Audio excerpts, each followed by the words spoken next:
अस्सलाम वालेकुम नाजरीन, मैं Asad Abbas Bhatt advocate high court आपकी खिदमत में हाजिर हूँ एक नई कानूनी इन्फॉर्मेशन के साथ जो शायद आपको फ़ायदा दे सकती है। नाजरीन, आपने ऑल्टरनेट डिस्प्यूट रेजोल्यूशन का लफ्ज़ तो सुना होगा। ये ऐसे अल्फाज हैं जो आपने कई बार सुने होंगे। इनसे मुराद क्या है? क्या ये कोर्ट से हटकर कोई मामला होता है?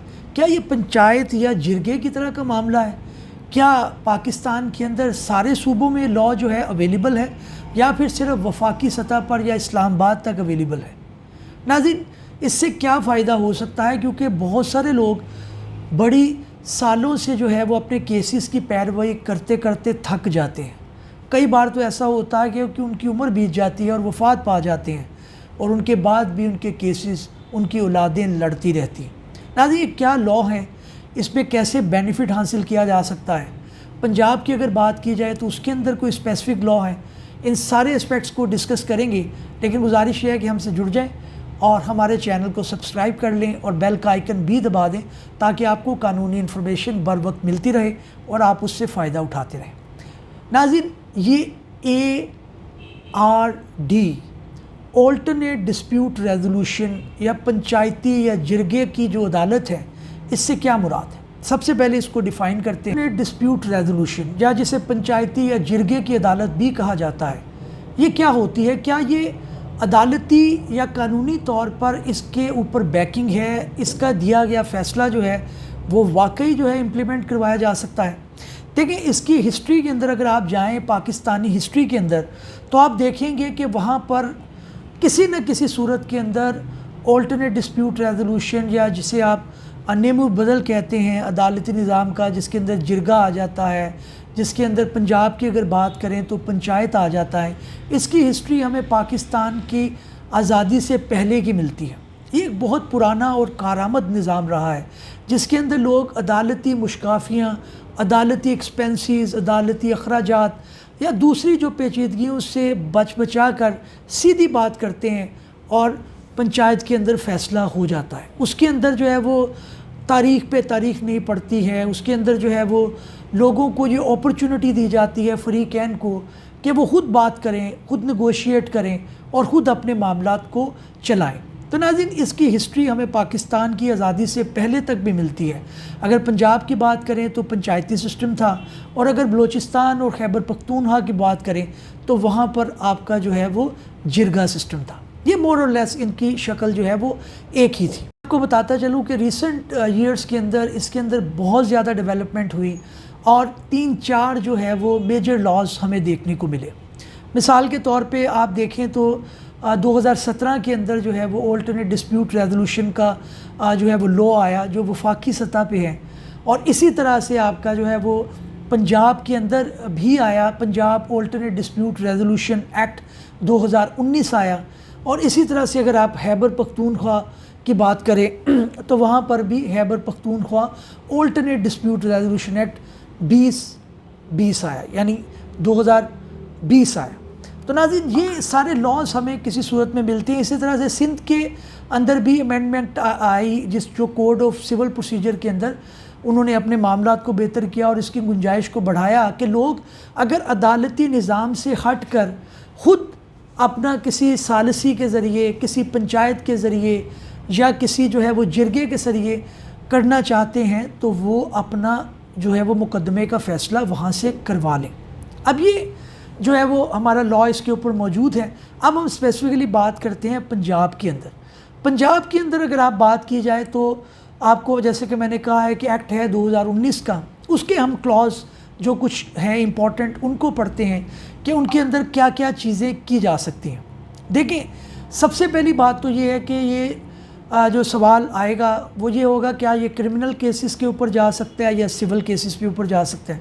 तो इसके अंदर जो है उन्होंने बता दिया कि ये दोनों मामलात के अंदर चल सकता है। मिसाल के तौर पे अगर आप चाहते हैं कि आपका ऑल्टरनेट डिस्प्यूट जो है वो हल हो जाए तो आप इसको बिल्कुल अपने क्रिमिनल केसेस के अंदर भी इम्प्लीमेंट कर सकते हैं। लेकिन अभी पहले सेक्शन 3 इसका पढ़ते हैं, वो हमें ये बताता है कि इसके अंदर 2 तरह के उन्होंने शेड्यूल दिए हैं, यानी 2 तरह के केसेस हैं जिसके अंदर आप सिविल केसेस की अगर बात करें तो उन्होंने उनको 2 तरह के केसेस के अंदर तकसीम कर दिया है कि जहाँ पे एक आम अदालत से हटकर आप जो है वो पंचायती या फिर आप जो है वो जिरगा सिस्टम की अदालत के अंदर अपने केस को ले जा सकते हैं। एक तो वो केस है जो कि कोर्ट कहता है कि उन्होंने, वो कैटेगरी है जिसके अंदर कोर्ट में जब केस फाइल होगा तो उन्होंने ऑल्टरनेट डिस्प्यूट रेजोल्यूशन के लिए भेजना ही भेजना है। अब वो सेक्शन 3 के अंदर उन्होंने लिखा है कि a court shall refer a case mention in schedule 1 of that to ADR within 30 days of appearance of the defendant. जब आप केस फाइल करते हैं मुद्दई के तौर पर और दूसरी पार्टी मुद्दा के तौर पर हाजिर हो तो 30 दिन के अंदर अंदर कोर्ट ने इस मामले को रेफ़र कर देना है। एक तो ये चीज़ बड़ी अया हो गई। अब नज़र दुरा लेते हैं कि स्केड्यूल 1 जो है उसके अंदर कौन कौन से केसेस हैं। तकरीबन लगभग 14 तरह के केसेस हैं जो कोर्ट ने 30 दिन के अंदर अंदर जब मुद्दा पेश हो जाए, यानी जिस पार्टी के अलावा आपने केस किया है, तो कोर्ट उसको रेफ़र कर देगा कि इसका पंचायती या जिरगा सिस्टम के ज़रिए फ़ैसला कर दिया जाए। और उसके लिए जो है वो ARD जो है वो आपके बन चुके हैं, जिसे आप कहते हैं कि जी सेंटर बन चुके हैं जिसके अंदर वो मामलात को करेंगे। अब इसके अंदर जो है वो कौन कौन से केसेस किए जा सकते हैं। पहला वो केस कहते हैं dispute between a landlord and tenant under Punjab rented premises act 2009। किराएदारी के जो मामलात हैं वो कोर्ट बाउंड है कि जब ट्रायल कोर्ट के पास जाएं तो वो 30 दिन के अंदर अंदर रेफ़र कर दे for the alternate dispute resolution ADR के लिए। ये करना ही करना है कोर्ट ने, कोर्ट नहीं करता तो ये शेड्यूल की खिलाफ वर्जी है। दूसरा वो बता रहे हैं dispute involving preemption under Punjab preemption act 1991, यानी प्रीएम्पशन के जो लॉज हैं उसके मुताबिक जो केसेस होते हैं। जैसे आपको पता होगा हक़ शुफ़ा के केसेस जो हैं वो बहुत ज़्यादा होते हैं गाँव में, ख़ास तौर पर जहाँ पे एग्रीकल्चर लैंड होती है, जहाँ पे दूसरे मामलात होते हैं, वहाँ पे ये जो है कोर्ट बाउंड है कि ट्रायल कोर्ट जैसे वो केस आए डिफेंडेंट की अपीयरेंस के बाद 30 दिन के अंदर मामले को रेफ़र कर दे कि इनका पंचायती फ़ैसला करवा दिया जाए। फिर तीसरा जो है वो dispute relating to possession of immovable property. अब इमूवेबल प्रॉपर्टी जो है इसकी पोजेसन के मुतल्लिक बेशुमार केसेस चलते हैं, वो भी इसी लॉ के तहत जो है वो रेफ़र किए जा रहे हैं कि अदालत के अंदर क्योंकि बहुत ज़्यादा पेचीदगियाँ मौजूद होती हैं, बहुत ज़्यादा केसेस की तादाद है, एविडेंस जो है कानून शहादत के अंदर स्ट्रिक्टली होता है, उसके बाद उसकी अपील दर अपील फिर मामलात काफ़ी, तो ये एक फ़ायदा है जिससे हम इस्तिफ़ादा उठा सकते हैं। फिर उन्होंने कहा कि चौथा dispute family dispute including guardianship and custody of minor children. Family dispute जितने भी हैं वो इसके अंदर डावरी आर्टिकल आ सकता है, इसके अंदर दूसरे डावर की अमाउंट आ सकती है, इसके अंदर दूसरे मामलात आ सकते हैं, तो वो भी आप जो है वो ऐसे पंचायती निज़ाम के ज़रिए कर सकते हैं जिसके अंदर कोर्ट की जो है वो पेचीदगियों से हट कर कोर्ट पार्टी खुद ही बात करती हैं और कोई लॉयर की भी ज़रूरत नहीं है। अगरचे ऑप्शन है कि आप लॉयर भी रख सकते हैं, लेकिन खुद ही बात करें, खुद ही अपने दलाइल दें और उसके अंदर आपका फ़ैसला आ जाएगा। अब अगली जो इसके अंदर डिस्प्यूट आता है वो आता है dispute arising out of enforcement of commercial contract except those that in fall in schedule 2। Commercial contract भी इसके अंदर आ सकते हैं माँ सिवाय उनके जो स्केड्यूल 2 में दी हैं, उसका मैं तस्करा आगे चल के करता हूँ। पांचवा आपका जो है जी छठा आपका जो है वो है suits for specific performance of contract except those that fall in the schedule 2। अब तामील मुख्तस के दावे इतने ज़्यादा पेंडिंग होते हैं, इतने ज़्यादा लंबे चलते हैं कि ये कोर्ट उनको भेजे ही भेजे। अच्छा, अब इसके अंदर अगला जो बात आती है वो आती है dispute arising out of negotiable instrument, जैसे चेक के मामलात हैं, प्रॉमिसरी नोट के मामलात हैं, और इस तरह से आप जो है जो भी निगोशिएबल इंस्ट्रूमेंट के अंदर इंस्ट्रूमेंट आता है उसके अंदर भी किए जा सकते हैं, कुछ एक्सेप्शंस इसके अंदर भी हैं। फिर आठवां जो है suit arising out of tort except those that fall in schedule 2, कि कुछ स्केड्यूल 2 के अंदर दिया जो उन्होंने शेड्यूल बना दिया कि ये शेड्यूल 1 के अंदर वो हैं जो कोर्ट ने भेजने। फिर आगे जो बात आती है dispute for recovery of movable property और वैल्यू देयर ऑफ, इसके अंदर भी आ जाएंगे। रिकवरी ऑफ मूवेबल प्रॉपर्टी, जिसके अंदर कोई पैसे लेने हैं, कोई इस तरह के मामला आते हैं, वो भी आ सकते हैं। नंबर 10 पे आता है dispute for separate possession of joint immovable property through partition और otherwise including claim for mesne profit. तो ये भी एक स्पीडी ट्रैक पे आपका मामला चल सकता है कि आप कोर्ट से उठा के कोर्ट इनको भेजे। अगला जो है dispute for rendition of account of joint property. अब रेंडिशन ऑफ अकाउंट क्या होता है कि वो पैसे का लेन देन है किसी जॉइंट प्रॉपर्टी के मुतालिक, क्योंकि अक्सर जो इनके मामलात हैं वो इसी तरह के होते हैं कि जॉइंट प्रॉपर्टी के अंदर कि जी मैंने यहाँ पे छत बना दी थी, मैंने यहाँ पे जो है वो अपना जो है वो पिलर डाल लिए थे, ये बेसमेंट मैंने बनाया, मेरे इतने अखराजात आ गए, कोई भी आपका लेना देना इसके मुतालिक है तो ये किया जा सकता है।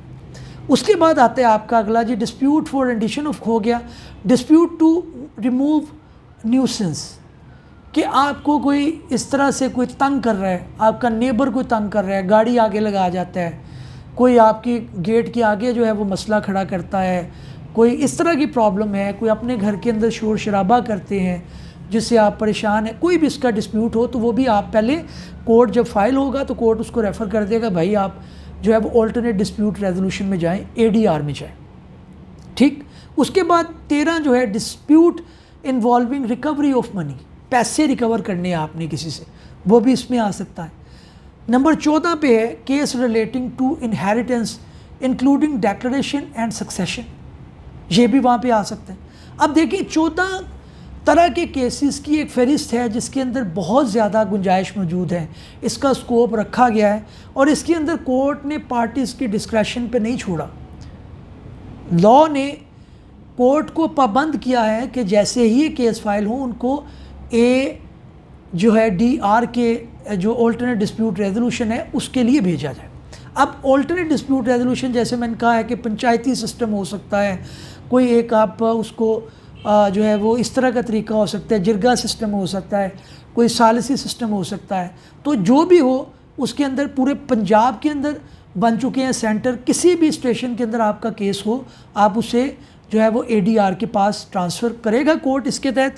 अब अगली जो बात थी सेक्शन 3 की वो ये है कि कुछ इस तरह के केसेस हैं जिसके अंदर कोर्ट जो है वो पाबंद नहीं है, कोर्ट उसको भेजने का पाबंद नहीं है, लेकिन कोर्ट उसके अंदर क्या करेगा कि उसका वर्डिंग ये कह रही है कि द ट्रायल कोर्ट में refer a case mention in schedule 2 of that at any time और stage where it is of the view that the case is likely to be resolve through ADR। जो schedule 2 है उसके अंदर जो cases हैं उसके अंदर भी अगर ट्रायल कोर्ट का ये व्यू हो कि भाई इसे पंचायती सिस्टम, इसे जिरगा सिस्टम जो कि सेंटर बन चुके हैं ऑल्टरनेट डिस्प्यूट रेजोल्यूशन के, उसके अंदर हल किया जा सकता है तो कोर्ट उसको बिल्कुल भेजेगा। अब अगली जो बात है कि every case where a reference is made to the court shall provide a time कितना लगेगा। अब टाइम के अंदर जो है वो आपको मैं बताऊं कि जो सिविल केसेस हैं उसके अंदर ये कह दिया गया है कि जनाब आप इसको डिसाइड करें ज़्यादा से ज़्यादा जो है वो 3 महीने के 2 महीने के अंदर और मैक्सिमम जो है वो 6 महीने के अंदर जो सिविल डिस्प्यूट है, और जो क्रिमिनल मैटर हैं वो भी डिसाइड हो सकते हैं। उसके अंदर भी कोर्ट ने जो है वो पब्लिक प्रोसिक्यूटर की रजामंदी से सेक्शन 4 उसको एलेबोरेट करता है, वो भी ऑल्टरनेट डिस्प्यूट रेजोल्यूशन के ज़रिए मामलात को ख़त्म किया जा सकता है। और जो है उसके अंदर कुछ कंडीशंस हैं जिनको मीट करने के बाद ये प्रॉब्लम आपकी सॉल्व हो जाएगी। उसके अंदर भी टाइम टेबल दिया गया है जो कि कहा गया है कि जी आप इसको मैक्सिमम जो है वो 3 महीने तक और फिर फर्दर आपको 3 महीने दिए जा सकते हैं। अब कुछ चीज़ें इसके अंदर नोट करने वाली हैं। एक तो ये है कि कोर्ट पाबंद नहीं है, कोर्ट ने अगर मामला जो है वो ADR को भेज दिया, किसी सालस को भेज दिया, किसी पंचायती सिस्टम को भेज दिया, जो भी पार्टीज जिस तरह से भी एग्री हों या कोर्ट जैसे कि पाबंद है, जो कोर्ट खुद पाबंद है भेजने का उसके अंदर जो सेंटर बने हैं, लेकिन इसके अलावा भी गुंजाइश मौजूद है, पार्टी खुद डिसाइड कर लें कि ये बंदा हमारा जो है वो फ़ैसला करवा दें, उसके अंदर कोर्ट उनके इशू दे देगा और वो फ़ैसला करवा लें। लेकिन अगर कोर्ट को ये लगे कि जनाब इसके अंदर कोई जो है वो ऐसी चीज़ है कि एविडेंस जो है वो ख़त्म हो सकता है, यानी एविडेंस आपने कोई ख़त्म हो सकता है, कोई पेरिशेबल चीज़ है, कोई ऐसी चीज़ है जो वक्त के साथ ख़त्म हो जाए, कोई डॉक्यूमेंट है, किसी बंदे ने बाहर जाना है तो एविडेंस वो ज़ाया हो सकता है, तो कोर्ट उस सूरत के अंदर ये करेगा कि उस शख्स का या उस चीज़ का एविडेंस रिकॉर्ड कर लेगा और उसके मुतालिक जो है वो सेक्शन 5 बहुत क्लियर है। तो नाज़रीन, ये हमारा इसके अंदर तफसीली जो है वीलॉग है। पूरे पाकिस्तान के अंदर किसी ना किसी सूरत के अंदर ये सालसी सिस्टम को, ये जिरगा सिस्टम को सपोर्ट किया गया है। पंजाब का मैंने तस्करा किया लेबोरेटरीली, खैबर पख्तूनख्वा के अंदर भी मोर और लेस इसी तरह का कानून है, और इसके अलावा सिंध के अंदर भी कुछ तरमीम आ चुकी हैं, वफाकी सतह पर भी है, और बलूचिस्तान के अंदर भी कोई हमारी सिविल प्रोविजंस हैं जो कि एप्लीकेबल होकर ये ऑल्टरनेट डिस्प्यूट रेजोल्यूशन के अंदर आप अपने मामलात को जल्दी ख़त्म करवा सकते हैं, क्योंकि सिविल मुकदमात के अंदर बहुत ज़्यादा देर लगती है।